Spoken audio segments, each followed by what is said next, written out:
Well, hello there. And this is Auntie. And I am here to do my review recap of Married at First Sight,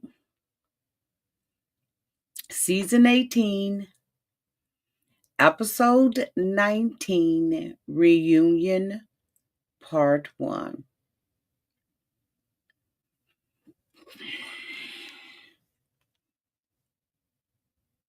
So if this is your first time being here, please like, comment, and subscribe to the channel. And to all of my new subscribers, thank you all so much for hitting that subscribe button and joining this family.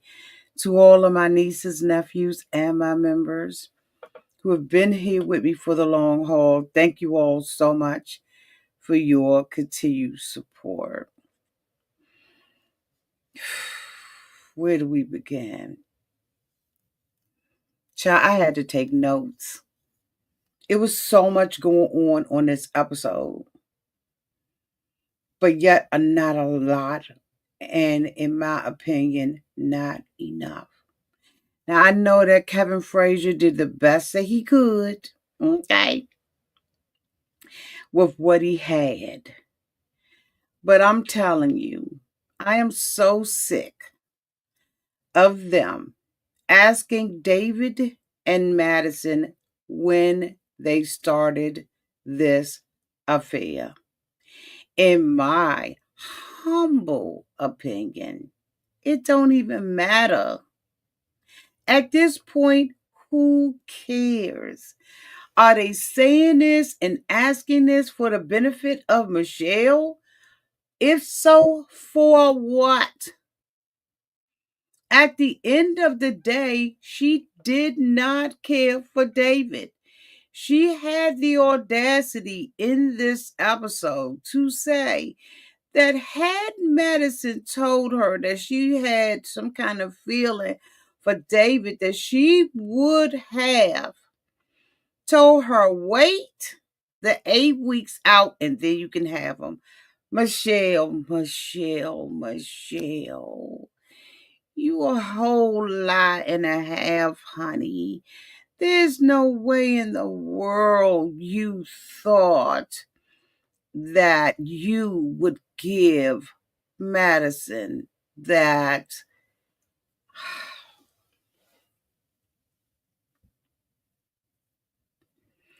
Excuse me, y'all. One thing, oh my God, y'all, wait a minute. One thing for sure, I think that as the Married at First Sight community, is that we can see and sniff, matter of fact, scratch and sniff past the BS. We are a conscious community, we are educated, and we are critical thinkers. So when Michelle wants to sit there and play in somebody's face, she needs to find another community of people, okay, that she can talk this bull crap to. I was done with that. Like, we're critical thinkers. We see what's going on. We know what's going on. Do we differ in our views about Married at First Sight? Absolutely. Do we, use our critical thinking skills? You damn right. And what you're not going to do is play in our face and tell us that something exists or could have existed. I was with Madison when she said, ain't no way in the world, the way this girl was moving and shaking. Hi, everybody. I'm hoping that you all had a great day today on purpose. Um, I know it's a lot going on out there in the streets. And I'm hoping that when you come here to these reviews and to my channel, that you get just a little bit of reprieve from all the craziness that's going on. Yeah. So anyway, let's talk about Married at First Sight. Chicago reunion one part one. Again, as I said, I had to take some notes because, like, it was a lot going on.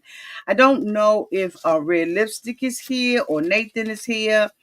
um I'm not sure if they're here, but I can drop the link later on. I want to say hello to Sheila Frazier and girl, what's that T? What's the T?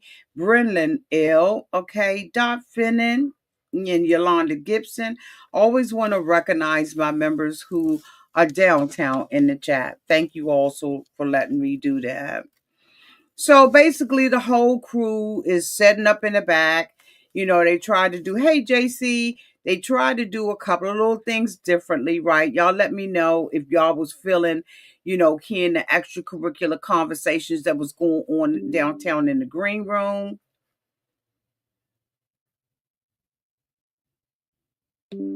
Hold on, y'all. My computer is saying it wants to, oh my goodness. Oh my goodness. Hold on, y'all. My computer is saying it wants to restart. What the fuck is going on, bitch? I choose when we restart. Hey, Kayla B. Hi, Miss Benz. Welcome.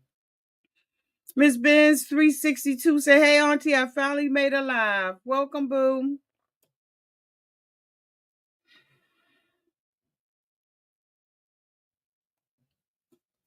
So we opened up, like I said, with them being in the green room and, them all coming out.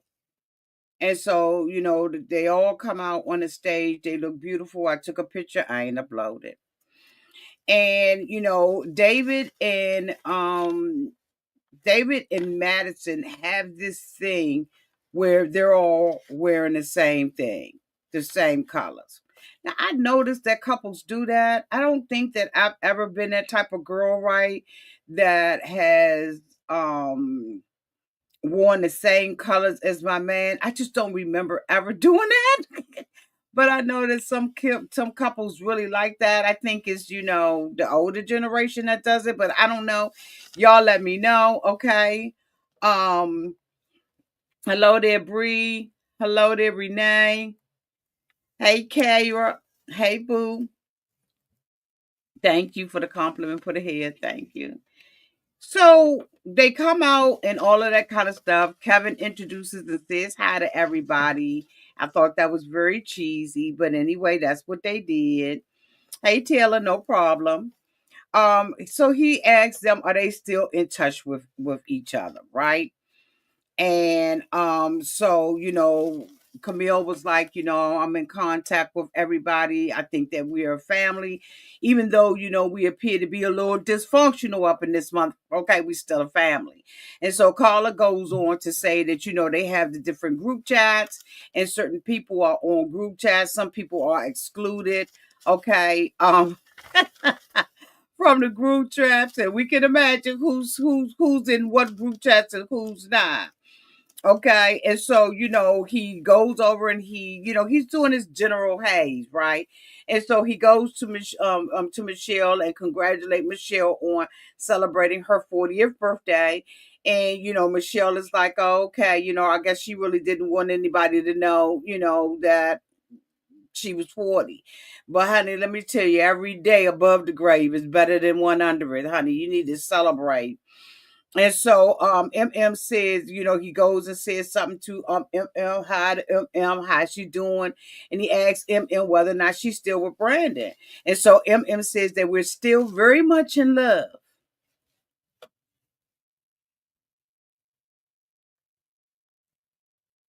Yeah, we still very much in love. She says, and we're working on ourselves and building our family. And the other day, y'all, I did a video about MM on whether or not MM is ready to be a stepmother. I guess she is because she said that she's building a family. So I don't know whether or not her, and then baby mama or the ex-wife, have been getting along, whether or not MM has met the kids and stuff like that. I'm so curious about that because I noticed that she said that. So, of course I had to make, a notation of that. She said, we're working on building our family. And she said, we're celebrating our 1 year anniversary because remember, y'all, this reunion is filmed 1 year after it. Okay. And so she says that, one of the things that she loves about her relationship with Brandon is that, he is someone that she can talk to, someone she can confide in, someone she feels comfortable with. She feels heard up in this relationship. She says she never has to worry about his love because he supports her and hears her. And I was like, here's the thing though, so here's the thing. Okay. Now, y'all know over here we have a conversation. This is going to be a long ass video. Okay. So I'm just going to tell you from the giddy up, if you're in your car and you cooking your food and all of that kind of stuff, you had to get past, first of all, my salutations. But this is going to be a long video because we're going to take our time up on this month. Okay. We're going to take our time and we're going to do it right. One of the things about it is the shade that she's been showing at Icky Ya, I think has been unnecessary. And I think that, for me as a grown ass woman, and y'all let me know downtown in the chat because that's why we have this live chat. So you can live chat. Okay. So don't be afraid. Okay. Thank you so much. But not of the world. Okay. Thank you so much. When you are a grown ass woman and you are over a man, it is no need to throw shade. It is no need to make sarcastic comments. It's no need to do that because when you over a man, you're over a man. And I know that MM feels like she has a right to still be bitter. Grow the fuck up. See, like enough is enough because the thing about it at the end, right, of her conversation with Icky Ya, she said and admitted that she loved him more than he loved her. So you need to get over this. You don't have to throw comments. You don't have to remind him of what he was not to you. Get the fuck over it already. Now, I don't know whether or not y'all agree or how y'all feel about it, but the comment was like a dig. And if you with a new man and you happy, move the fuck on. You said we very much in love, but then you come back and say he supports me and he hears me. Bitch, Ikechi heard you too. He just chose not to answer you. With my notes. Don't you make me rip my sheets of paper out here with my notes. I don't like that. Get over it. Move on. If you happy and you know it, clap your hand. Let me draw my damn notes. And I ain't put no page numbers on them, so I can't be getting them out of order. Y'all know I'm old over around this month. Move on.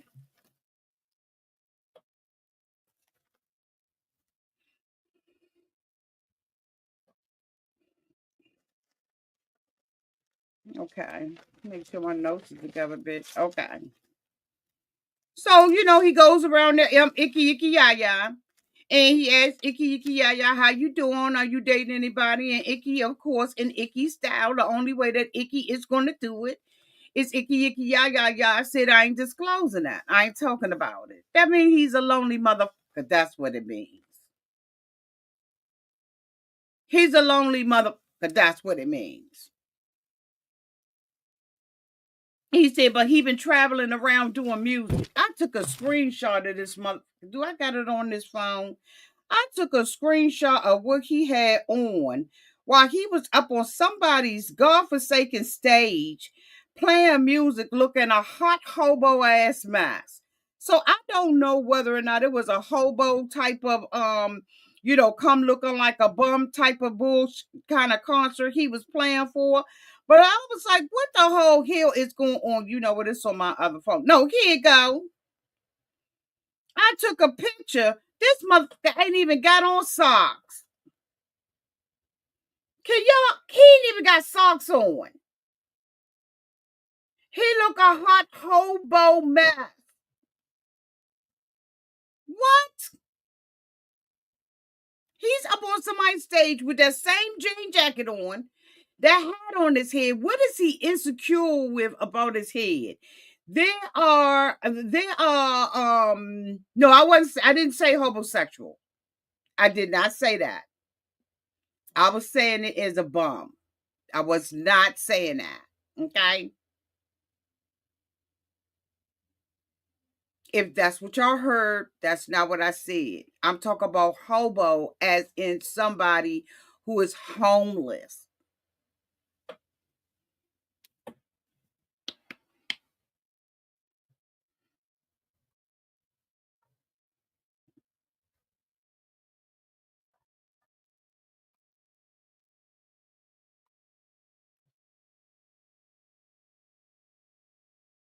He looked homeless. And I think he is homeless. Anyway, so he said he's doing his music and stuff like that. And I was like, boy, whatever. So then he goes to Allen and he, says, Allen, how you doing? And Allen was like, I'm doing good. And he was like, so what's been going on with you? So Allen says that the day before his wedding, that he had went on a dating somebody, a dating service or whatever, and he had met this woman. The two of them had already went out on a date. The day before his marriage to Madison, he got a call from her saying, hey, I'm ready to go out on the second date.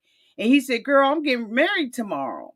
Right? So he said, through time and over time, they stayed in contact with each other.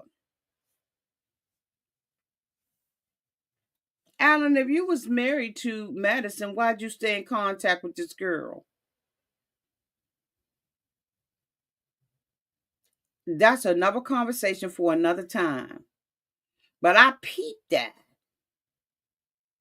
So then Alan says that after they stayed in contact with each other and then they hooked up and he's happy with her. I wonder if she was one of these escapades that he had told Juan about. Y'all remember he said that he went like on a spree where he was exploring, okay, other actual opportunities. Was she one of those type of people?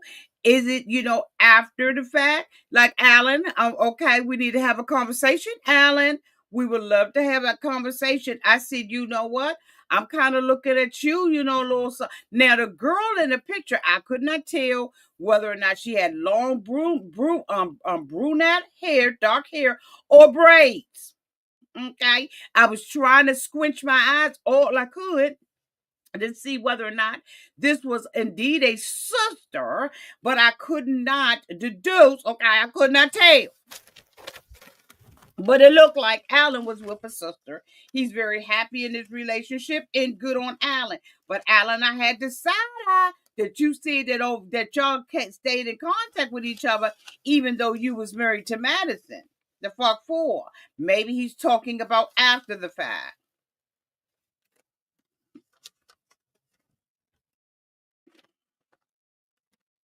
I'm just saying. So, basically, he said that they was dating and everything, and he's very happy. So then they go to David. David, how you doing? David, like, I'm good up around this mother. David was like, I am good up around this mother. Okay. I'm good. I'm in love and everything else, right? Him and Madison sitting up there looking like two little Lucky Charms, bitch. So David said that, he had moved in with Madison, that they still in love. He moved in with Madison. He's no longer in his mama's basement. But guess what? I'm gonna tell you right now, David, you ain't said nothing but what Michelle said. See, that's the thing about it when you be talking about these couples, right? It's flippy floppy on your ass. Because this is exactly what Michelle was worried about. David coming leeching off of her ass. She was concerned about whether or not David was going to be able to do something on his own. But what did David do? David packed his bags, his dirty ass pillow, and moved right to hell in Madison's house. He didn't do nothing that we didn't think that he was going to do. But he said, but I want y'all to know that I brought an investment property. Was it me, you, or us, bitch? Trying to prove a point that he did something with his money. Maybe Madison is upgrading David. I don't know. But I'm just saying, David didn't do anything less than what we expected David to do. David didn't say, I got a place and Madison moved in with me. He moved into Madison. So if he had stayed with Michelle, he would have moved up into Michelle's average apartment that he was criticizing because he indeed was living with his fucking parents and he said, I'm out my mother in them basement. So David, you can play, you know what I'm saying, like it's a good kiki in the car, right? And ain't nothing to it but to do it, but bitch, we see you too. So he said, you know, that they're very happy with each other. David says that, you know, so, you know, what's the guy name? Whatever his name is. The host said, you know, so are y'all, you know, what's going on? Are y'all happy and all that kind of stuff, you know? And he said, so when did this start? And so David was like, you know, always when I first met her, right, when we got there, bitch. Okay. When I first laid eyes on her, I was attracted to her. Flat out. She was an attractive woman. She was my style. I could see myself with her. I said, what the hell? How did the mix up happen? And they gave me some daggone Michelle. I wish it was Madison. Honey, when I tell you that Michelle's face was busted, I'm talking about busted. David tried to leave no crumbs on the ground, okay, to let everybody know Madison's my girl. I'm in love with her, and it is what it is up in this until it's not what it's not. He said he was attracted to her off the giddy up. Madison says that it was about, you know, so he asked Madison, you know, trying to see if he could get the truth out of Madison. And Madison said, well, I started falling for David for like, you know, like 3 weeks after the fact. And after, you know, I was around him and, you know, he was talking about his family and stuff like that. He became vulnerable and more attracted to me every day. And then, you know, I just was like, you know what? When I was talking to him, I was still trying to fake the funk with Allen. And so I was just like, you know, this is somebody that I could see in my life, possibly at some point in my life, I can see myself with him, right? That's some dirty thinking right there. So she was like, I can see myself with them, right? I just imagine falling in love with this person at some point in my life. She said, you know, I felt like there was always something there. There was always something there, bitch. So David says he found her attractive too during the honeymoon. So they had already found each other attractive. It ain't do nothing but take the two of them. Child. He said he called his friends and all of that, and he was, you know, talking to his friends and, you know, saying, man, look, you know, this ain't working out right with this woman, and she's rude, she's nasty. I'm sleeping outside. I'm sleeping on cabanas and okay. I'm sleeping by the hibachi grill. David was like, you know, she's just dogging me out, and I feel like what I want to give up. And he said his friends was like, look, you signed up for this experiment. Go ahead on and do what you got to do, right? And so, you know, Alan was like, wait a minute, I ain't trying to play devil advocate enough for like that. But hold up, homeboy. Me and you been hanging out together. I saw you as my friend. And you, like, we drinking, just me and you together, we kicking it. And you ain't think at one time to say anything to me about this. You didn't consider me at all. And I'm sitting here and I'm saying, hindsight is 2020. It's been a year. You think y'all motherfuckers would have been able to handle that during that time period? Him and Michelle can say whatever the fuck they want. And y'all know I rise with Alan.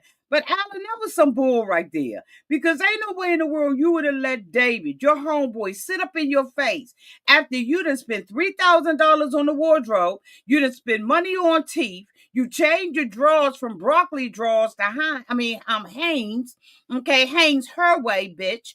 And so you mean to tell me that you would have been open to David telling you that? Come on, Alan. We're critical thinkers over here. Don't forget you have a mature audience that watches this bullshit. There's no way in the world you would have been open to that because you was trying your damnness and everything you could to stay with Madison and to please Madison. So we don't want to hear it. At least I don't. Y'all let me know down in the comment section. I don't believe it for 1 minute that he would have been okay with it. Fuck what you heard. Allen, this sounds all nice right now. But David said, you know what? He said, you know, wait a minute, hold on.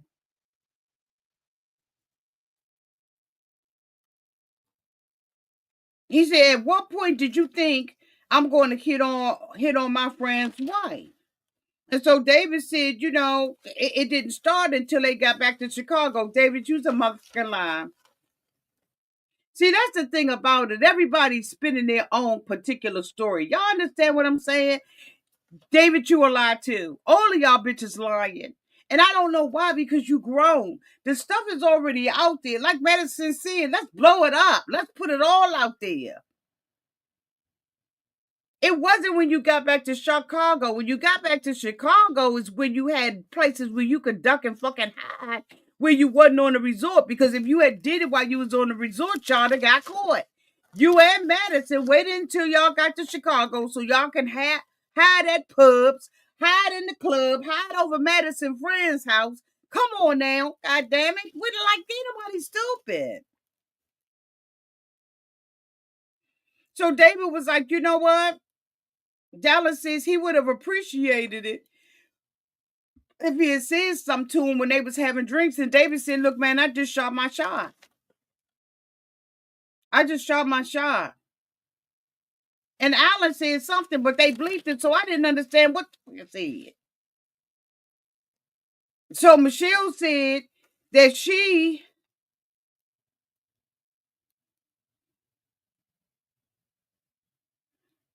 So Michelle was saying that, you know, she had got on David and was like, you know, he had asked Michelle, you know, Michelle, basically, when you found out about the, you know, the text message and stuff like that, did you suspect him then or, you know, whatever? And she said, don't nobody talk about no food like that, right? They don't talk about no food. It was all a lie and all of that kind of stuff, right? You know, and so David was like, I just figured that, you know, if once I told the next lie, that don't start that barking. So David said that, you know, he was like, okay, once I told that lie, I figured that, you know, you would believe at least one of the lies that I told. And she was like, yeah, David, but that's because you didn't know me. Michelle, you didn't give David a chance to know you. Because when David asked you a question, you told David that you needed a break from him and you would let him know when you was ready to talk to him. You don't remember this, man, Michelle? Michelle, you don't remember that even when he tried to ask you about your family and your friends and all of that old kind of crap, that you wouldn't allow David to know who you was? That you were just like Icky, Icky, Ya, Ya, Ya? The only difference was that you was blue-eyed and blonde hair? You was just like Icky. You was up for no questions. You wouldn't even let David talk to you. So how in the hell are you going to sit there and tell David that you didn't know who I was? You made sure he didn't. There was nothing that he could ask you, Michelle. So how can you blame David for not knowing that you would believe the lie? Talking about David, you did that's because you didn't know me, David. Well, bitch, you made sure he didn't. Get out of here. He couldn't ask you nothing. And even when you got home, you sat there and told Dr. Pepper, well, we talked for 20 minutes. You would go in a room. And then every time you wanted to talk to David was because you thought when you knew you had some shit on him. That was the only time. That's the most you ever talked to David is when you knew that there was another woman in the picture and you suspected that that other woman was Madison. Other than that, you wouldn't have talked to David. Even when you sat in there with the daggone experts, Dr. Pepper, Pastor Calvin, or whoever the hell else, Dr. Pia, was the only time you communicated and the only time David found out about you. Nobody even knew, Michelle, that you said that your mama got cheated on, bitch. So how in the world was David going to know which lie was going to stick? Yeah, David was wrong, but you was a bitch. Sorry, mate, I didn't mean to wake you up. I keep saying we are critical thinkers over here. And let me tell you, if I don't think it, y'all gonna think it downtown in the comment section. But what you're not gonna do is get past somebody. You're not gonna get away with this little stuff that you just no, not over here.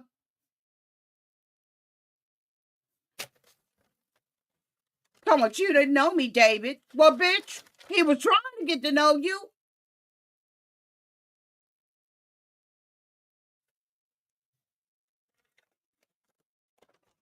So then they showed a clip of Madison talking about Michelle.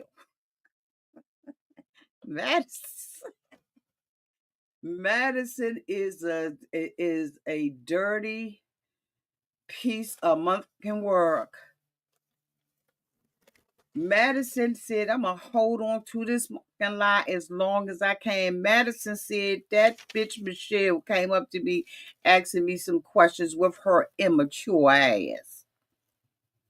I want her to know I don't have nothing to do with what's going on with her and David. And if she has something that she need to say to me, I think the best thing she could have did was had took it off camera. But this petty, immature bitch gonna come up to me and ask me whether or not something is going on with me and David. She need to mind her motherfucking business and sit the down. I see. I said, okay, Madison. They said, Michelle, what you think about this? She said, well, she done already said it, so I'm gonna sit my damn immature ass and sit here and keep my mouth shut. Madison was like, well, I'm not that girl. I said that because I tried to have a conversation with you and you knew I was hiding stuff and I was trying to have a conversation with you, but you said, you know what, we on a reality show. So Michelle said everything you say can and will be used against you in the court of public opinion, honey. The content creators and everybody else, honey, those going to be the people that's going to judge the situation. But what we're not going to do is talk in private because we're going to put all of this on Front Street. But Madison was looking mighty low. She was looking stupid. She said that I would have talked to Michelle, but you know what? She said, hold on, what did I write down? She said because she is too negative and she would have reacted badly, and I believe it. She been trying to call victim and cry foul the whole time when she treated that man like he was nothing. No, it don't give David a pass, but a damn show. Well, no, it did give him a pass. It gave him a pass to be an ass. It's inexcusable and he shouldn't have did it, but she showed gave him a pass and excuse, just like he gave her the pass and excuse. So, if, in my opinion, fair exchange ain't no robbery up here. But what we're not going to do is relive the past, and we're going to sit up here and talk about something that won't there either. So she said that, when she asked Michelle to talk off the camera, Michelle said, we are on a reality TV. And so Miss Madison said that pissed her off. So she went on and dragged her ass. Madison said, I dragged the shit out of her. And that's why I said what I said, but I'm really not that person. Madison, you are exactly that person. You the type of person, honey, that in my opinion, that will be in the bathroom with somebody's boyfriend girl talk about you drunk. The fuck about it here. Madison, you cannot be trusted, in my opinion, when you would do something like that for weeks and weeks and weeks and not say nothing about it. And like Michelle said, I would sit around all these girls and tell them we would all talk our business and talk about our men's and stuff like that, and it was going on, and this bitch sat up in there and was kiki and cockon with me and never even came out her mouth and said nothing. But you know what? With a bitch like Michelle, I wouldn't have said nothing either. I'd have went to the producers and confessed in front of the producers before I would have ever had to go to Michelle, because the first time Michelle would have battered her eyes and act like she had to choked her up in her fucking throat. Anyway, so Michelle said if Madison would have told her that she liked David, she would have told her to wait the 8 weeks and go forward. You's a goddamn lie, because you's a pot stirring ass bitch and you don't want to take responsibility for nothing that you did to David. You think that everything that you did to David gives you an excuse, okay, because he did this. One sin is worse than the other one. Well, guess what? Both of y'all was wrong, because you treated that man inhumanely, in my opinion. When we looked up and we saw that bitch laying outside poolside and at the hibachi grill, you don't treat a dog like that. You at least put it on a daggone, put a leash around his neck and make sure it's tied up for the night and it don't fall the fuck out. Michelle, you dog David out.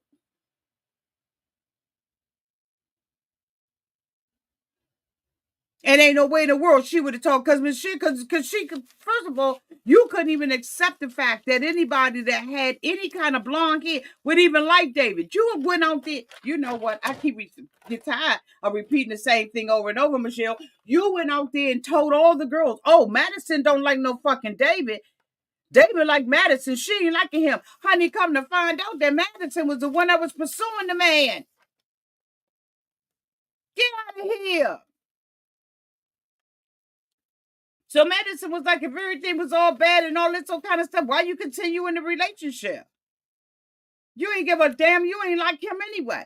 See, and that's what Madison tried to use an excuse. Madison don't do it. And so, Michelle was like, so why you staying in a relationship? She said, because I was trying. I mean, she had to think about that. Madison said, now this a lie I ain't gonna be able to live with. She said, well, I mean, at least initially. Initially I was. But after a while, I started pursuing your man. I shot my shot. Okay. So then, Allen said, first of all, Madison, we both knew that this wasn't going nowhere and that we would be better off as friends. He said the focus should have been on the marriage. And the focus wasn't on the marriage. So you never really even gave it any opportunity. You should have been focused on the marriage and on the vows. And he said, I mean, goddamn, it was only 8 weeks. But if they liking each other from the day that they met each other downtown at the airport, 8 weeks is a long time. Madison said, you know what? Everybody around here gonna have their opinion. So what I'm gonna do is I'm gonna stand down. Y'all go ahead on the talk y'all trash. Y'all drag my name through the mud. I don't care anything about that. Y'all go ahead and do what y'all gonna do. That shut Allen right the fuck down. Because at the end of the day, I really do think that Allen still, now y'all gonna be mad at me. Y'all gonna be throwing rocks in the comment section. But I still do believe that Allen still got feelings for Madison. And if Madison had to turn this around, he would have accepted Madison. Now y'all may not believe me, okay? Y'all may not agree with me. That's y'all right, okay? Everybody got a right to do what they do, and everybody got a right to say what they got to say. But I'm gonna tell you right now, I seriously believe that there is still just a little twinge, just a twinge in Allen's heart for this girl, because Allen been giving her a pass. Now Madison said that he's been great. He's given her grace, but I'm telling you right now, Allen.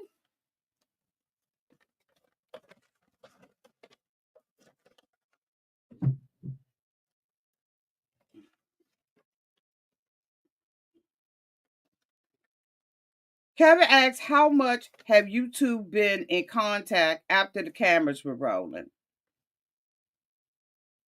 Madison said, pretty much every day, right? Right, boo? Pretty much every day. We were sexing and going to the gym and stuff. Yeah, pretty much every day, Kevin. Yeah.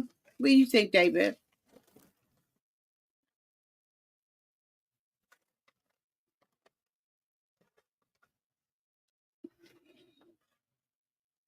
Kevin talked about the cameras, right? And he talked about how the cameras was revealed. And remember when they were showing us the beam footage?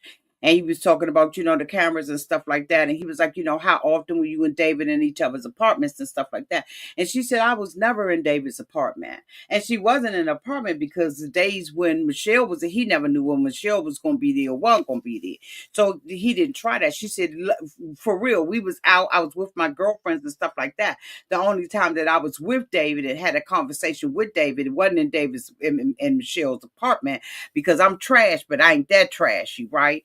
But she said that, she not that trashy boots. And so, she was like, when he said the transactional the transactional comments, that's when I went to David, because I needed David to let me know that even though everything that me and him was doing was transactional, that I'm not transactional. I'm acting transactional, but I'm not transactional with David, even though everything that David and I are doing is transactional.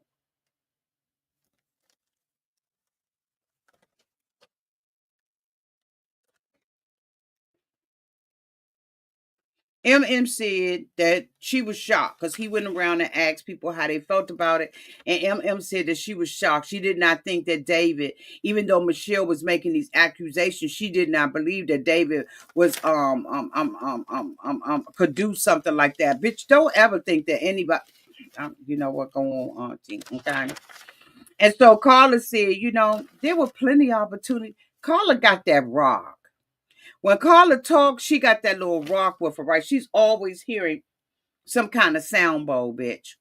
Carla was like, there were plenty of opportunities for her to say something. I mean, it was girl code, that type of thing that was going on. And, we were always sitting around and talking. I mean, hell, I told those bitches they could have one. Does anybody want my husband? Honey, matter of fact, I had got me a sheet of paper and napkin, was taking polls around a bar for all of the people that could have had one. So in my opinion, there was plenty of time for her to, come out with this stuff. So Juan said, it's a trust thing.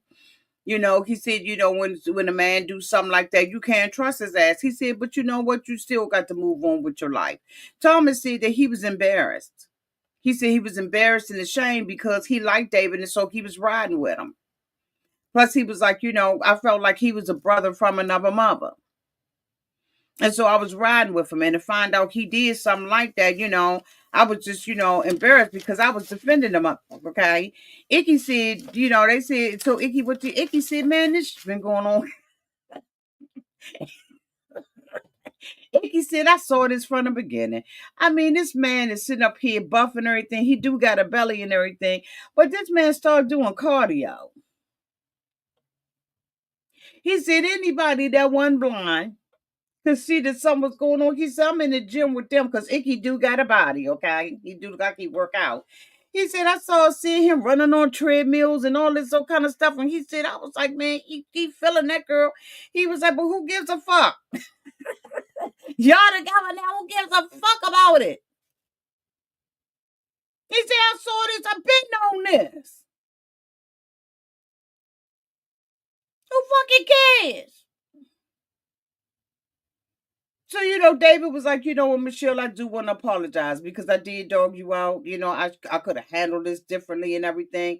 I was with Madison. He go with this, pull out the violin on his ass. He was like, wait a minute, hold on. I got a fucking violin for your ass. Hold on, let me find that fucking violin. Because we got to make sure that we get this right up in this month. Okay, let's get this right up in this month. Okay, let's get this right, bitch. Okay.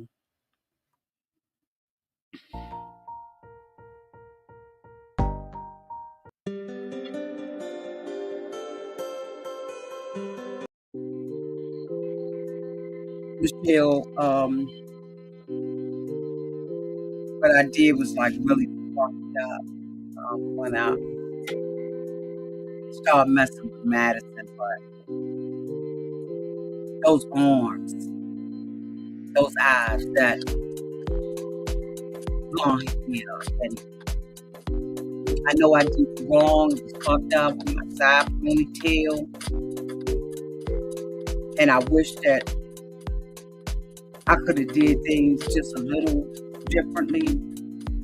I still would have fucked with her, but I'm sorry about the lies, about the food and all of that. And I'm just hoping that you can forgive me for that fucked up shit that I did. Kevin was like, so do you hear him? So do you hear him and do you like understand? How do you feel about what he said? Do you accept that? She was like, I hear him. Kevin said, that ain't what I asked you. I asked you whether or not you agree with it. She said, yeah, whatever. Madison was like, he was like, so Madison, what do you want to say about it? Madison was like,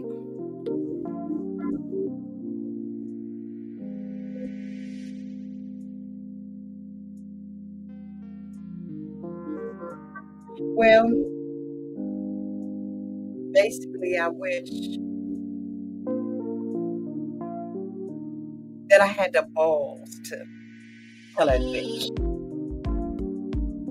up front that I had been looking at her man. And my self-esteem was set up so bad. Even though Allen was pumping me up and telling me how beautiful I am, and like that, I should have had the confidence to tell her that I'm fucking your man. Sorry, Michelle. Bitch! I said, you're doing the most. So Emem was like, I don't mean no harm. I don't mean no harm. I don't mean no harm. But what's going on? Both of y'all got rings on. Man, it was like this long thing. It's just friendship rings. I mean, it's a commitment ring. Juan was there. Juan was like, God, I mean, yeah, I was there. But I didn't know that they was going to the mall to do no shit like that. You know what I'm saying? I thought they was going to the mall. We just was going shopping. So, when they started, and I asked, Miss Madison, can I film? And she was like, film it. Okay. So, he said, I pulled out my camera and I just started filming. But don't catch me up into this like you call Carla up into the downtown at the club. Bought that lost phone. So they move on and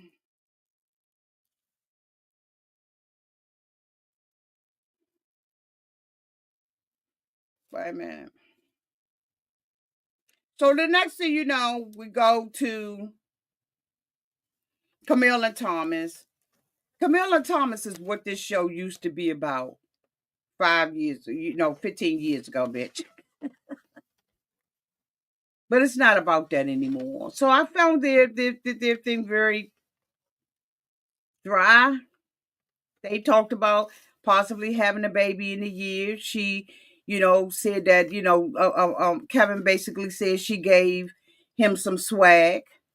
And they celebrated their 1 year anniversary in Paris, and then I moved the fuck on.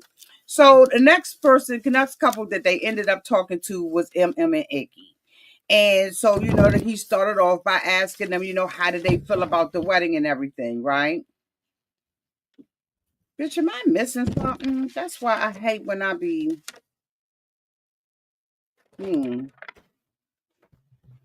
yeah. So Emem and Ikechi, got together and everything. And in the meantime and in between time, when each couple would come out and stuff like that, they would show, conversations happen in the green room. And before Emem went out, they was like, talk your talk, Emem, talk your talk, say your stuff. I don't know whether or not Emem's cornrows was real heavy or if they was new. Y'all know women, when we be getting them individuals, not the knotless ones, but just like the regular individual braids, they be pulling our scalp and she had all of her hair sitting on one side of Emem was like this the whole time. I was like, poor Emem. I mean, God damn, them braids is 10 her head up. I can relate, honey, because I done had them before. And bitch, I'm going to tell you, ain't nothing worse. Ain't no pain other than a toothache. Worse than having your scalp pulled with some dang on individual braids because Emem had them bitches sitting on the side like that. Bitch. And she was like, yeah, you embarrassed me. I said, bitch, them braids pulling. So anyway, so he asked them, how did they feel about the wedding? And they was like, the wedding was nice and everything. And was like, I thought it was lit. I got that warm kind of personality. That's why it turned out the way it did. I said, So, they said, when did y'all start seeing this change? And said, I started seeing the change when we came back off the honeymoon. And so, Ikechi said that he saw the same thing, right? And Emem said that the depth of the relationship had changed. And so Icky said that he thinks that they were riding on a high and not understanding the way in which they had learned, the art versus the science bullshit that they told him. So he said now he knows that that's the way that she learns. And he felt like he was stubborn. And I said, he is playing in our faces. Will the real Icky Icky I show the fuck up? Because he is playing to the cameras. This is his last opportunity. He has found out when he gave that one sheet of paper and when he met that damn fiance, he is playing to the cameras. This is not Icky. This is a whole different person. So then, he says, he was stubborn. So MM said that she wished that he had not done things the way that he did. And so they go into the question about the aggression, right? Kim calling her aggressive. And he was like, what do you want to say about that, Icky? And he was like, I regret the way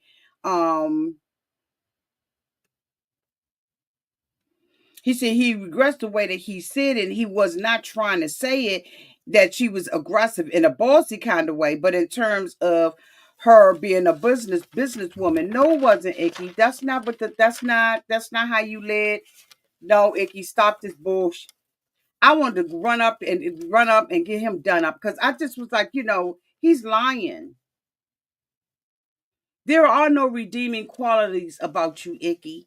You're not going to be able to do this in the 11th hour and think that we're all of a sudden going to wipe the slate clean and change. You and Matt and Michelle with this this redemption story that y'all telling, y'all can give it to somebody else. You're still an asshole. You're still Icky. But he was trying to sit in front of Kevin Frazier, which he has done with the experts over and over and over again, trying to project something different than what we know him to be. The fuck out of here with that bullshit. So he said, Icky said he wished he said it, and that she goes after the things she wants and she achieves them. You talking about that apartment, the karaoke machine, or the air fry, bitch? Which one you talking about? He said that maybe aggressive was the wrong word. You think? How many times has they tried to talk to you about that? Emem said that she would have received it if he had said it that way. She said, as a businesswoman and a black woman, she is used to men using that to take her down a notch.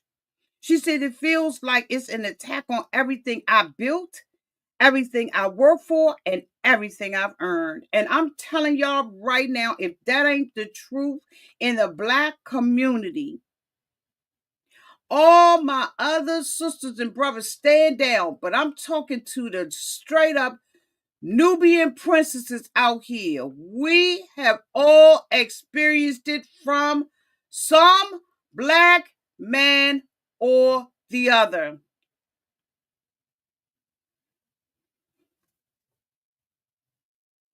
Trying to tear us down, minimize us.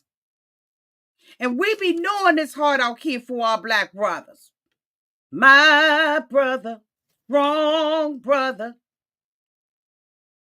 But I'm going to tell you, it ain't nothing like a black man that feels intimidated by your success. And every time they get an opportunity, and bitch don't want nothing more than a Happy Meal. Because then if you want something or you expect to go somewhere nice and eat somewhere, other than sitting at McDonald's or doing a drive-through or Chick-fil-A, now she's bougie, she's materialistic. Because she wants more than a Happy Meal.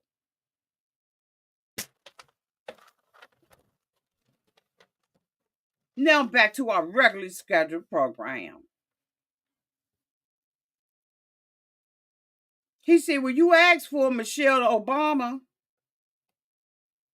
He said, we gave you Michelle Obama. He said, y'all gave me the Michelle Obama that you thought that I should have. But Barack and Michelle, they like peanut butter and jelly.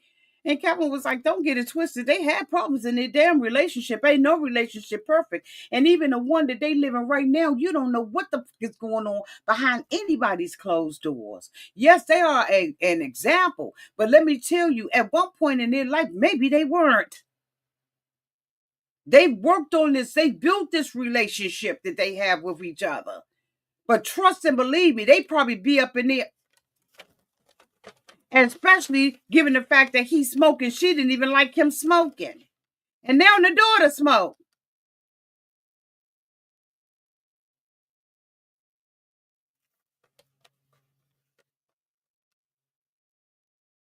He said, "Do you believe that you was her, Barack?" He said, "No, I don't."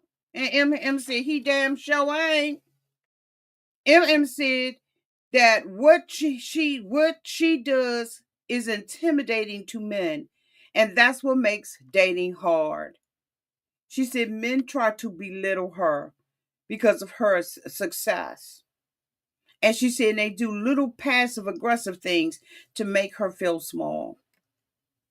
But while I agree with you on that to an extent, and I know that that is some women, because this is all women, right? It's not just black women. It's successful women, period, right? But let me say this: you did and said things to make Icky Icky Icky feel small too. You was on some get back, girl. Yeah, you was. But we're gonna let you have that. Okay. Icky said, I ain't never sit there and try to make you feel small. Yes, you did. Every opportunity and every event that they had, you came in here with the intention of making this woman small feel small. Even to the extent where you pulled your last fucking stunt and came in there with a divorce paper. Icky, you tried everything you could. So don't do this. I would have more respect for him if the real Icky had showed up. I left with a very bad taste in my mouth, and I felt like he was faking the funk the whole entire time.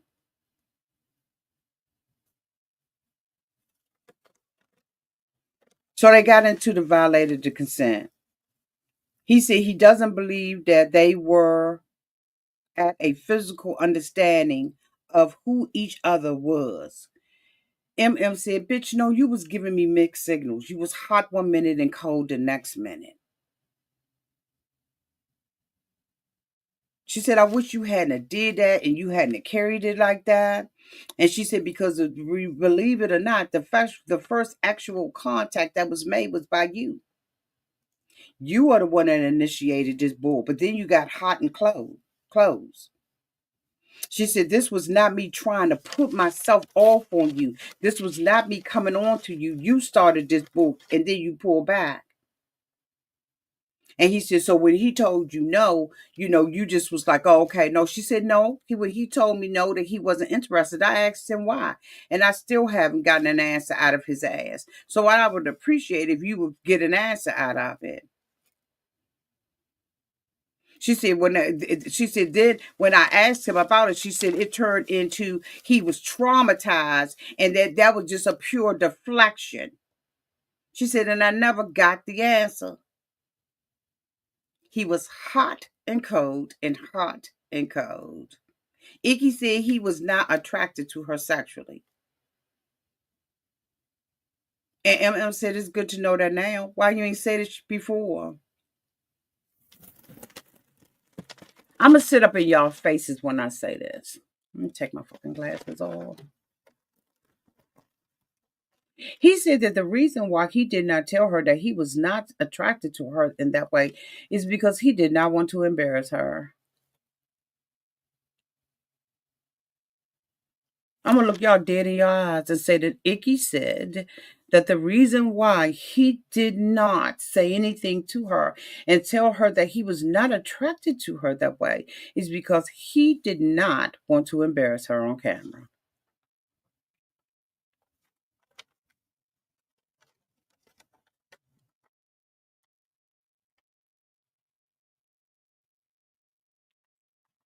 with a straight face. She said, I know you a damn lie because you embarrassed me. You embarrassed me, and everything you did and you said was on purpose. Set up to embarrass me. You motherfucker, you. I couldn't believe he said that. I said, what you not going to do is be able to talk yourself out of this, because I don't know if you noticed, but Emem got her new man. So she got balls right now. Okay. She's not holding anything back from you. The grace that she gave you is gone. It's exhausted.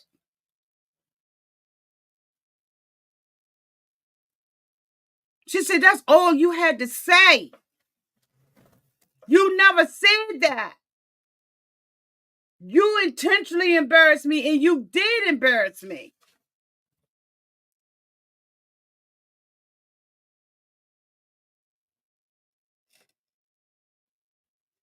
She said you could have said it, and it was the mixed signals that you was giving me, and we never had a conversation about it. So Icky apologizes, a fake ass apology, and M said she wished she did not wish him nothing but the worst. Bitch. Kevin said that speech was for. Kevin said that speech was phenomenal. He said, I mean, you only took some time to write that. She said, no, not really. Not really. Took me like 5 minutes to write it. So Icky said that he wasn't, when she said that speech, he asked him how did he feel. He said that he wasn't even listening. And he said that, he should have communicated what she understood. And Kevin was like, ain't none of us understand what you was communicating. We all was confused about what you was saying. Everybody was.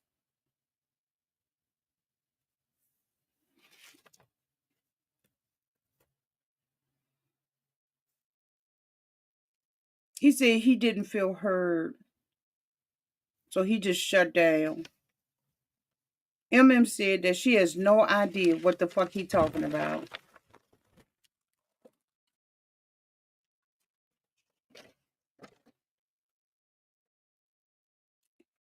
Kevin asked her, what do you come away with this with? She said, I come away with this. She said, I've learned to love someone as hard as that person loves me.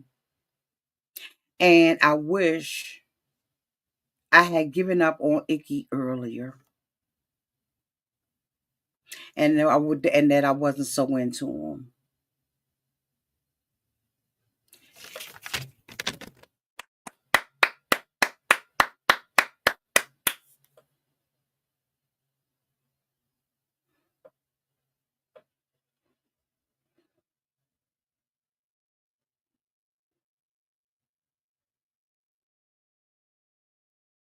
You can't love nobody if they ain't loving you. It's a one-sided relationship. And I swear to God, I hope that she is really following this, because let me tell you, honey, she is smitten with that fucking Brandon. And from my opinion, from what I saw, y'all let me know y'all down in the chat. It seems like she done picked up the same goddamn thing, and she loved this man more than he loved her. I'm just saying that's my opinion, bitch, and I'm sticking to it. He said, well, Icky, you applied for the show 2 times. Would you do it again? He said, no, he wouldn't do it again. He said, this was just an experiment. This wasn't a real, bitch. This was a marriage. He still wants Michelle Obama. Any woman who is at the caliber of Michelle Obama will never, ever in her long-legged life be Icky Icky's long-legged wife. Bitch, don't nobody want Icky.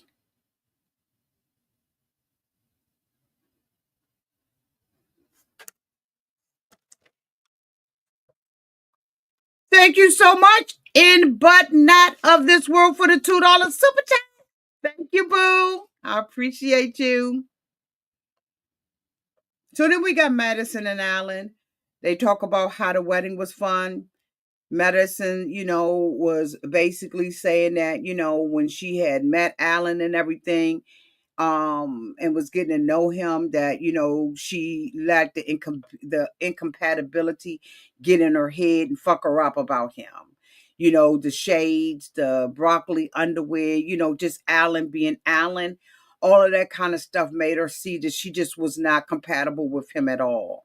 And so, once she got that in her head, the same thing with Michelle, it was hard for them to, really, get outside of that headspace. And it's the same headspace that Michelle was into, right? And so Alan said that, it was hard for him because, he wanted to be affectionate with her. But even when he would touch her, she would tense up and stuff like that. And so, he said that he was clueless that she did not, that it wasn't going to work. He wasn't clueless that there was something between them by the name of David, but he was clueless of the fact that this wasn't going to work because he thought that she was into it. He had no idea. As a matter of fact, he had said that he defended her. When Michelle was saying the stuff that Michelle was saying and implying the stuff that she was implying, he was actually defending her, in this process and stuff like that. And so, Alan said that, he gave it his best shot and he felt uncomfortable for not talking about it. And no. Alan said that he gave it his best shot. Madison said she felt uncomfortable and thought that it was her fault for not talking. But she had saw them as friends and she couldn't get him out of the friend zone. Madison said that she is curious though about the relationship and how it would have worked out if the couples have been separate, because she said that when the girls would get together and the boys would get together, basically they was just dragging each other, and she said it was a really toxic environment and stuff like that. And Kevin has said, and if you all have been here like me from day A, first episode, first season of this daggone Married at First Sight, it was like that. The couples did not fraternize with each other. They did not live in the same places and stuff like that. They started this maybe about 5 years ago. 5 seasons ago. Y'all let me know. But she's absolutely right. Kevin's right. These couples were not together. And she said, she wondered, how she would have been have number one, she not had close proximity to David as somebody to give her an ear and somebody for her to be, looking at like that, right?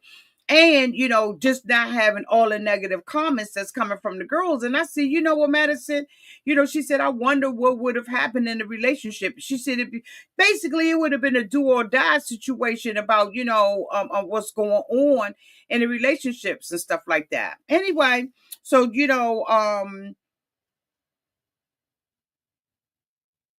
she said that, it was a whole bunch of anxiety and busybodies and bitch fast. And Alan agreed with her. Alan, she said that she was thankful that Alan is showing her grace and, not dragging her the way Alan really could, because Alan really could drag her. But Alan is just not that type of man. And that's a good thing. Because if the shoe was on the other foot and it was icky, icky, ya, ya, if it was Juan or anything like that, they would drag her. And if it was David, because David was dragging her to his friends and family. He said he was calling home. And they was like, you got yourself in this, you gonna see this all the way through. Which is what Emem was saying, that, she basically saw this as a project or something, right? That she would just continue to make sure she followed it all the way through. But sometimes you got to know when to hold them and when to fold them. You got to know when to play your cards and when to throw your hand in. And I'm gonna tell you right now, the first conversation that he had with my cousins and them, and would have called me aggressive, and then he don't want to do nothing on Taco Tuesday, bitch, but he want to come up in there and say what he would do. Like I would have been out of that relationship with him. So he asked her, does she regret meeting David, and she said no. Madison said she should have told Alan what was going on, but she was scared. And Alan said, I'm shocked about that because I thought we had good communication. But like I said earlier in the video, Alan would not have been open to that because he was head over heels for Madison. And again, I think that he still has feelings in his heart for Madison. Don't know whether or not he will go back to her, but it's absolutely apparent that he has feelings for her ass. And so, he was asking her, what was going on, how you and David was hooking up. And she was like, the gym was our spot. And you know what? That is one of the things that Madison and David have agreed on, that whenever we're asked, the gym is going to be our answer, whether it's the gym here or the gym at home. And so it's not given a real timeline. But again, who gives a fuck? It's happening now. And she seems to be very happy with David, and David seems to be very happy with them. It's been a year and they still fucking together. Now Michelle was, was hoping that their asses weren't gonna be together anymore, but they are. And so,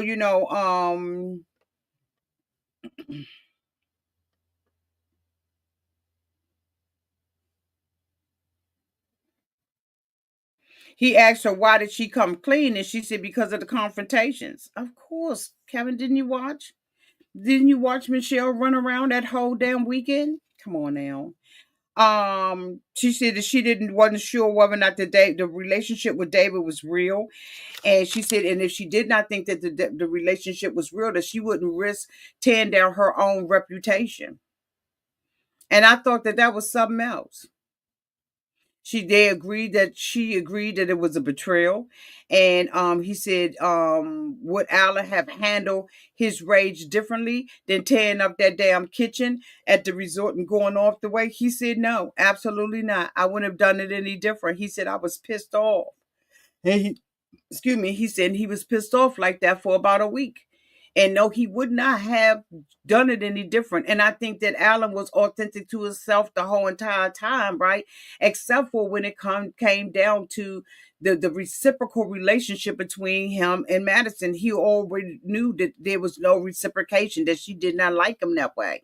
And I wish he had just, kind of backed the fuck up. But Alan, again, is just like MM, where they gonna see something all the way through. Alan is the type of guy who does home repairs and stuff like that, and has changed his whole damn apartment. So he's going to see a project all the way through. For him, I don't think that Madison was so much a project, but I think that he took that same mindset into the relationship with them.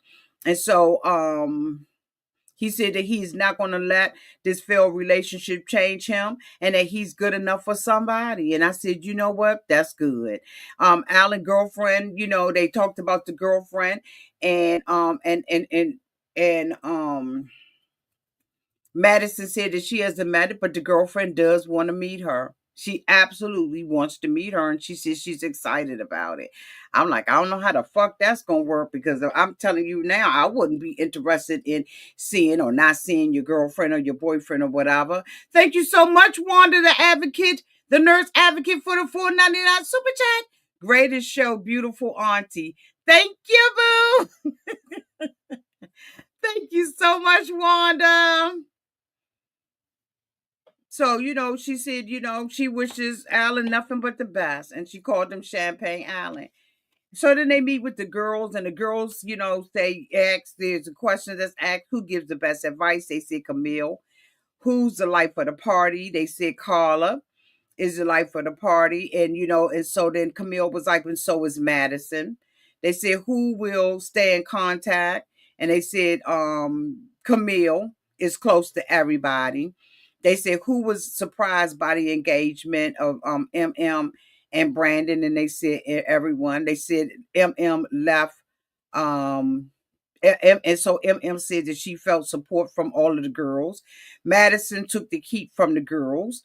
They asked her how did she feel, and so they basically, they was trying to get me to understand and take accountability for my stuff.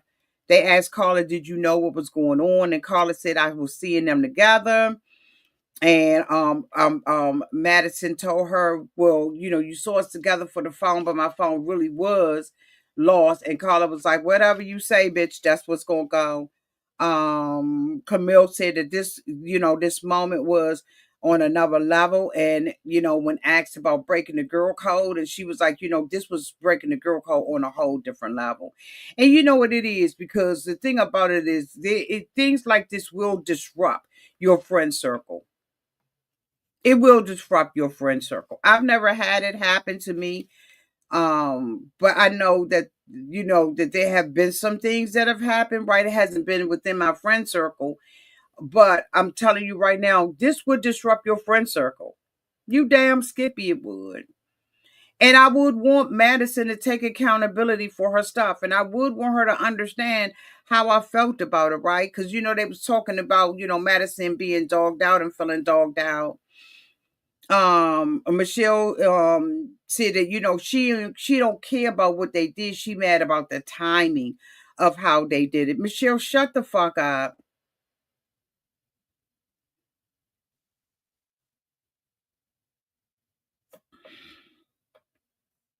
So then we got Michelle and David. Now, of course, we didn't get the whole thing out of them. We only got a little bit out of them, right?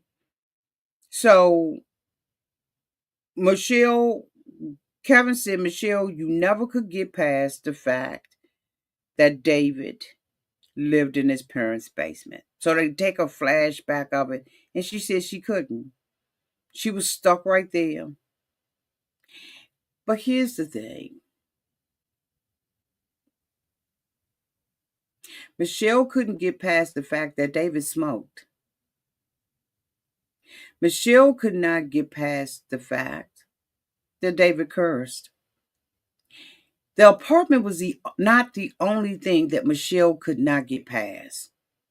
When Michelle was in that bathroom crying on her wedding day, she was crying about multiple things. She had never even saw that David lived at home. Never saw it.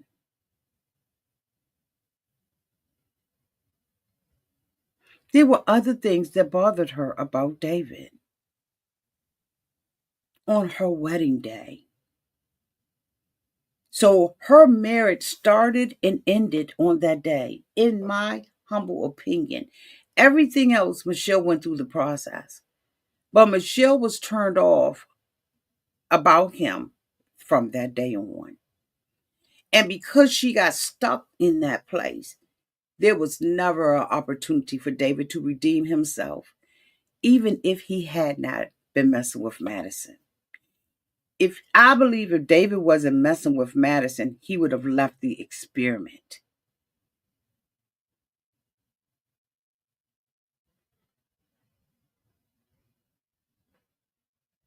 That's where I'm at with that.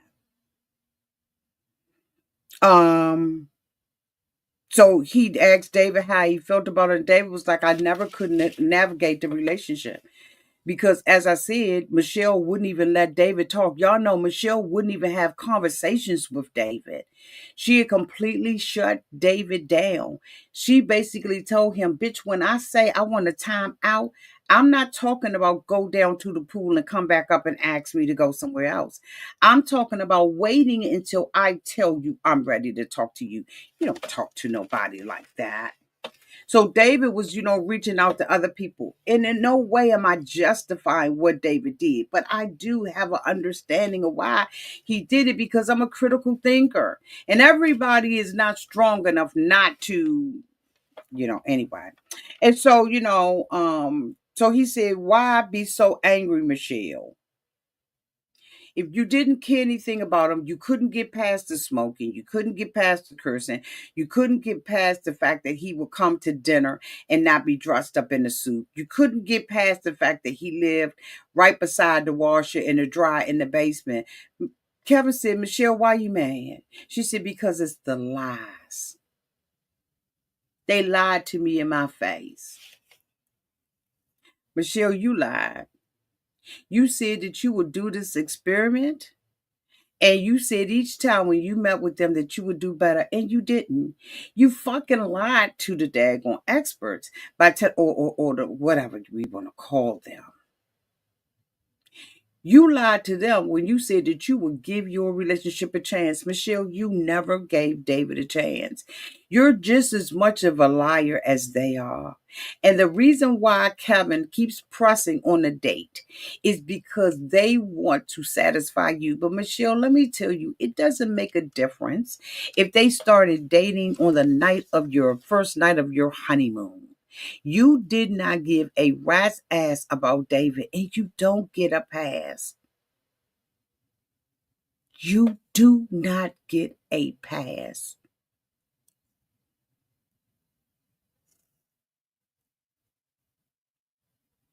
Mm-mm.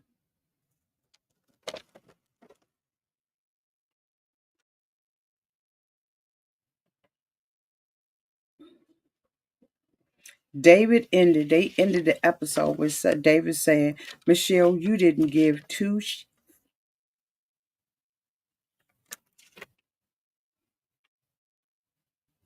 She said that she was concerned about the lie and how they went about doing it.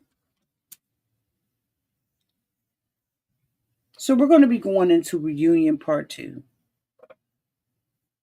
I don't know what kind of cluster that's going to be, but we'll be here to wrap that up as well. But I really want to know what y'all think down in the comment section. What do y'all think about this? What stood out to you?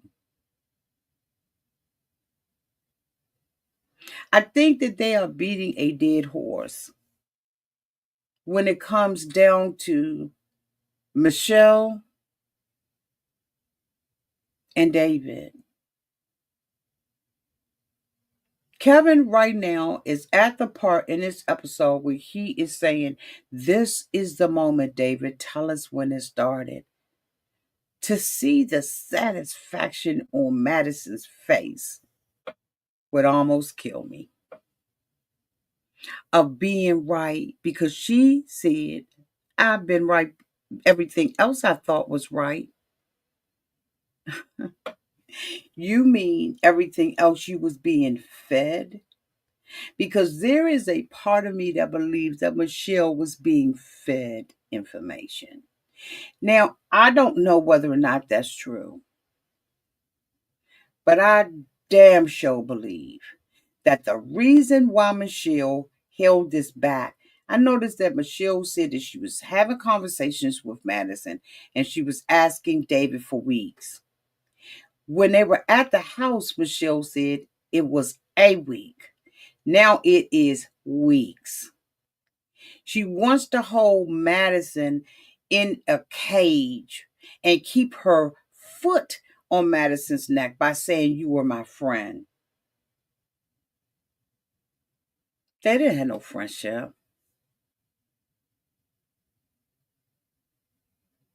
And if they did, it was one sided.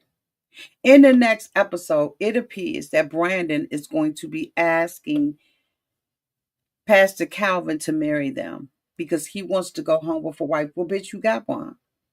I'm going to tell you right now, I do not trust Brandon. I don't. I don't.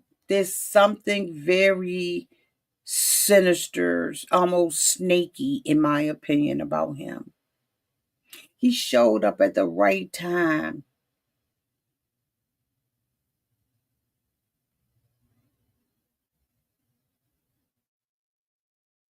And I don't know. Let me read this comment. Hey, boo. Hey, Tashana. Tashana says she's mad because he had the audacity to cheat on her. She thought she was the best thing and better than him. The nerve of him to do something against her.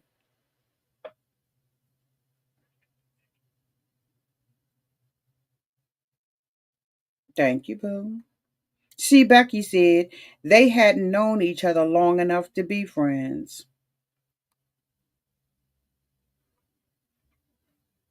Girl was the T said, I don't trust him either. Yogisha said, yes, Brandon is hella suspect. See, Becky said, Brandon went from sofa to MM's nice place.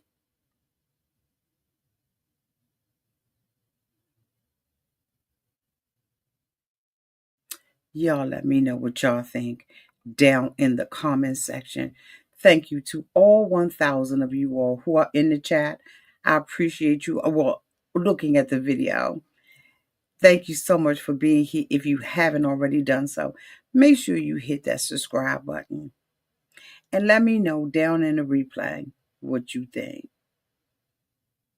Until we meet again, y'all be safe out there in those streets and in the water. Special thank you to In But Not of the World and Wanda the Nurse Advocate for the super chats. I appreciate you all and I love you so much. Be blessed. Bye, y'all.